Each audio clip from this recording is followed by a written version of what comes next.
साथियों, अगर मुझे आप फेसबुक पर देख रहे हैं तो कृपया फॉलो करें, वीडियो को लाइक करें। अगर आप यूट्यूब चैनल पर देख रहे हैं तो कृपया मेरे चैनल को सब्सक्राइब करें। साथियों, पूरी वीडियो देख करके जाना।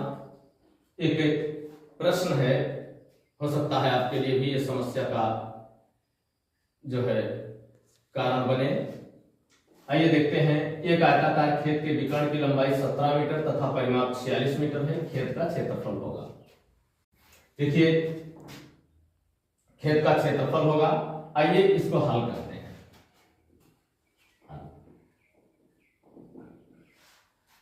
मित्रों, वीडियो को शेयर करते रहना चाहिए। हो सकता है किसी के बच्चे का भविष्य बन सके। YouTube चैनल पर मैंने अपने काफी वीडियो डाल दिया है साथियों, जिसमें भिन्न और प्रतिशत, काफी कक्षा 7 का मैथ, औसत, बीजगणित का जोड़ घटाना, गुणा भाग कैसे बच्चा सीखेगा, सब मैं बता चुका हूं। मित्रों, आइए देखते हैं। एक आयताकार खेत के विकर्ण की लंबाई 17 मीटर तथा परिमाप 46 मीटर है। खेत का क्षेत्रफल होगा। खेत आयताकार है। सबसे पहले मैं आपको आयत का चित्र बना के दिखाता हूं। जो हमारे बच्चे देख रहे हैं वो बच्चे ध्यान से देखेंगे। ये विकर्ण है। विकर्ण इसको कहते हैं। बच्चों, ध्यान देना होगा कि विकर्ण की लंबाई ये 17 मीटर है। ये 17 मीटर है और परिमाप इसका जो दिया हुआ वो 46 मीटर है। परिमाप फिगर हमने आयत का बनाया है। हम यहाँ आयत लिखें या ना लिखें कोई दिक्कत नहीं, अगर हमारा फिगर बना हुआ है तो। परिमाप बराबर दिया हुआ है 46 मीटर और विकर्ण हमने लिखा है, विकर्ण बराबर है 17 मीटर। सबसे पहले बच्चों हमें देखना होगा आयत के विकर्ण का सूत्र क्या होता है। विकर्ण दिया हुआ है, सूत्र है बच्चों विकर्ण का।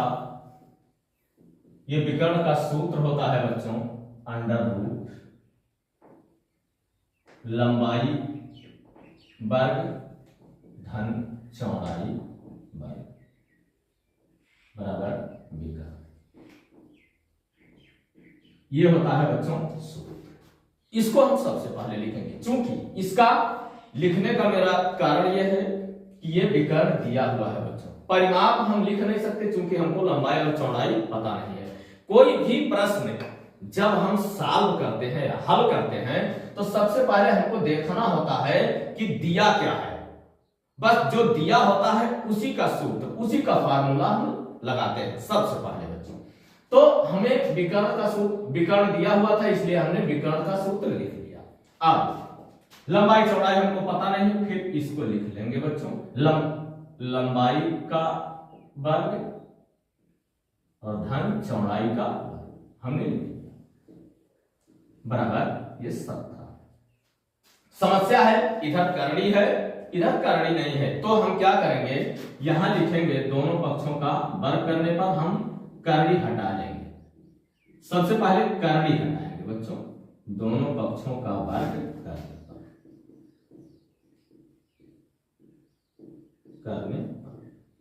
दोनों पक्षों का जब हम वर्ग करेंगे बच्चों तो ये करड़ी में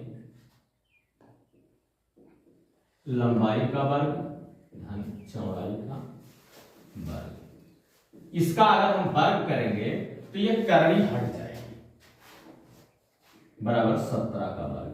चाहे ऐसे करड़ी के बाहर भी, चाहे जैसे आप लगा सकते हैं, स्क्वायर कर सकते हैं। आइए, अब ये करड़ी हट गई बच्चों। जब इन दोनों का वर्ग हम करेंगे तो ये हो जाएगा लंबाई का वर्ग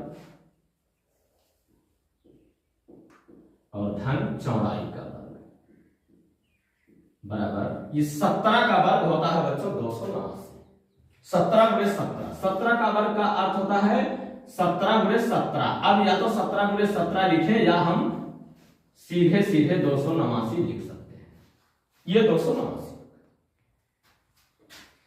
लंबाई का वर्ग धन चौड़ाई का वर्ग बराबर 289।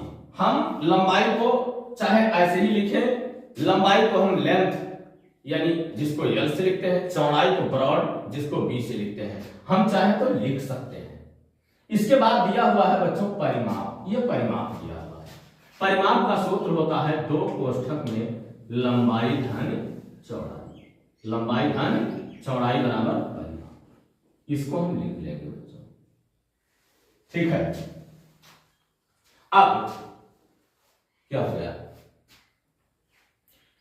तो बच्चों अब परिमाप दिया हुआ था, हमने परिमाप लिखा, ये सूत्र लिखा हमने। चलिए आइए 2 कोष्ठक में लंबाई धन चौड़ाई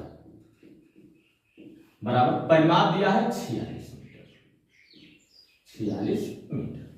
अब इसमें 2 कोष्ठक में नहीं, इधर मीटर लिखने की जरूरत नहीं है, इसको 2 को इधर ले लेते हैं बच्चों, लंबाई धन चौड़ाई, लंबाई धन चौड़ाई बराबर 46/2। ये 2 इधर आएगा, इधर गुणा था, इधर भाग हो जाएगा, ये हो जाएगा लंबाई धन चौड़ाई बराबर हो जाएगा 23।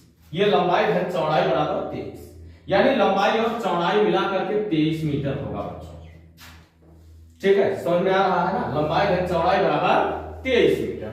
अब लंबाई और चौड़ाई का वर्ग हमको पता है 289, इसमें लिखेंगे दोनों पक्षों का वर्ग कर देंगे, दोनों पक्षों का वर्ग कर देंगे,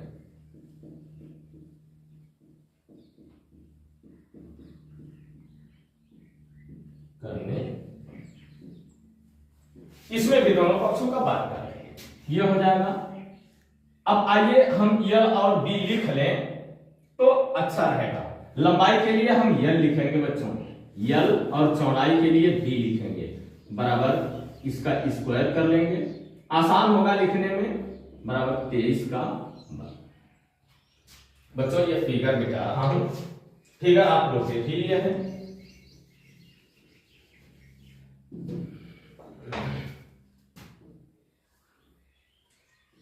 आइए देखते हैं, यह हो जाएगा, आप लोग 2 घात समीकरण में कोई सर्व समीका पढ़े होंगे, a + b का होल स्क्वायर बराबर a² + b² + 2ab।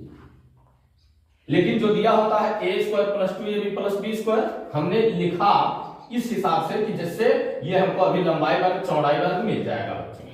तो लिखेंगे यल + b का होल स्क्वायर, ये है ना, होल स्क्वायर बराबर 23 का स्क्वायर। अब इसको हल कर लेते हैं, l² + b² + 2lb बराबर ये कितना होगा बच्चों, 23 का स्क्वायर होता है 532, 23 का स्क्वायर होता है 532। अब जहां देखिए l², ये लंबाई के जगह हमने लिखा है l और चौड़ाई के जगह हमने लिखा है b, यानी l² + b² यहां दिया हुआ 289, इसको हम लिख सकते हैं।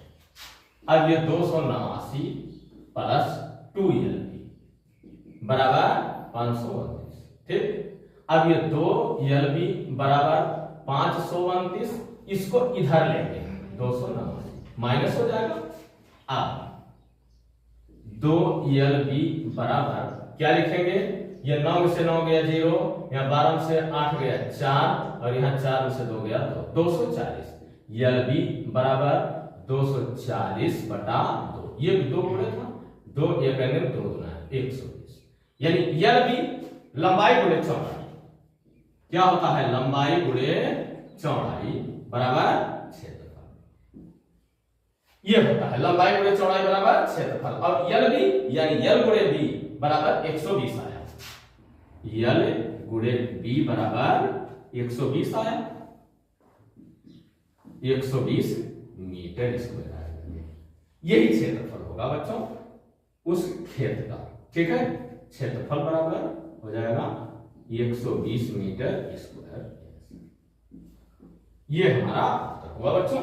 साथियों वीडियो अच्छा लगा हो तो लाइक करें, शेयर कर देंगे तो और भी बेहतर होगा, किसी के बच्चे का भविष्य उज्जवल हो सकेगा। इसके बाद बच्चों ये तो समझ में आ गया होगा, तो अगला देखते हैं एक प्रश्न और देखेंगे। ये साथियों मेरा नाथ एम क्लासेस यूट्यूब चैनल है, सब्सक्राइब करना ना भूलें साथियों, और अगर शेयर कर देते हैं तो और भी बेहतर होगा, किसी के बच्चे का भविष्य बन जाएगा। चलिए देख लेते हैं। मान लीजिए थोड़ा सा एक प्रश्न है, यह है समांतर चतुर्भुज। यह है साथियों समांतर चतुर्भुज।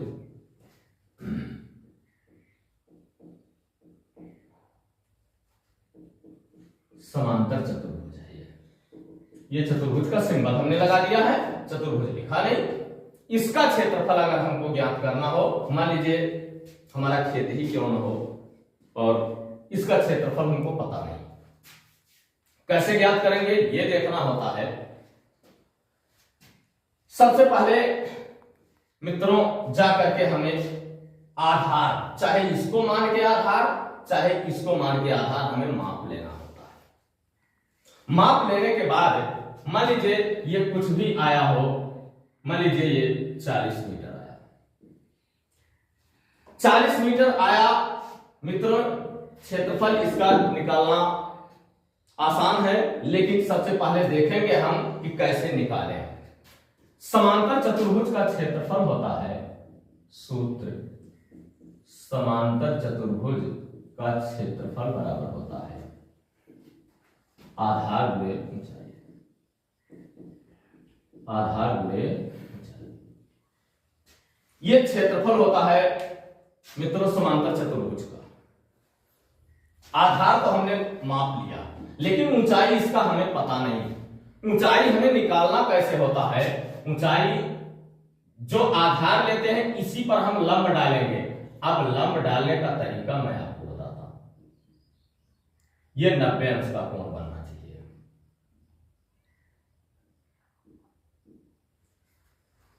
मित्रों लंब डालने के लिए देखिए, अगर आपको अपने खेत का क्षेत्रफल निकालना है, सटीक क्षेत्रफल निकालना है, तो आपको व्यवस्था करना होगा।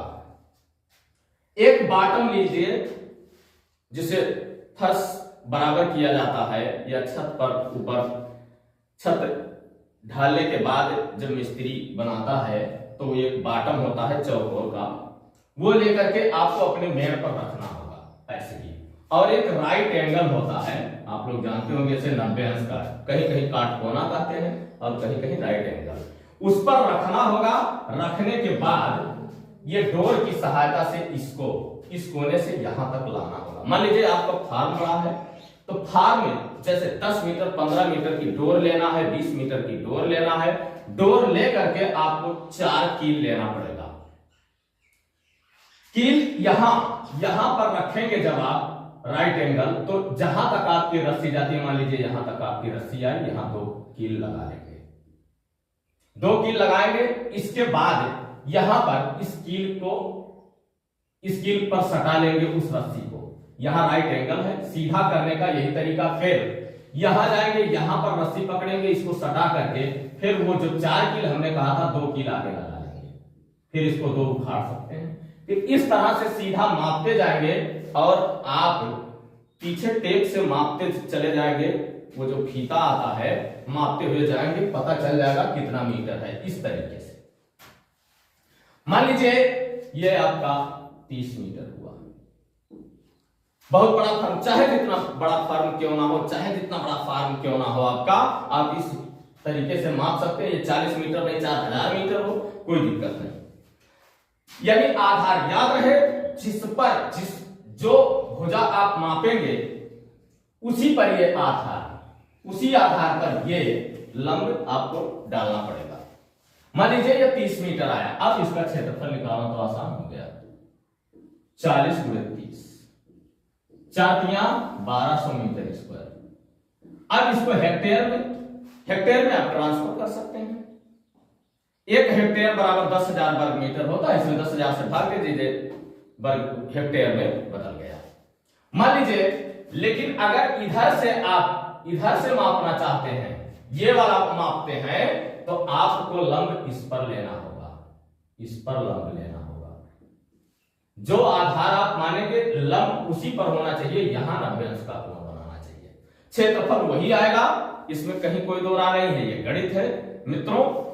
तो ये हो जाएगा आपका समांतर चतुर्भुज का क्षेत्रफल। अन्य तरह के क्षेत्रफल मैं आपको बताता रहूंगा, अन्य तरह के खेतों का क्षेत्रफल। साथियों बस इसी के बाद मैं वीडियो बंद करता हूं।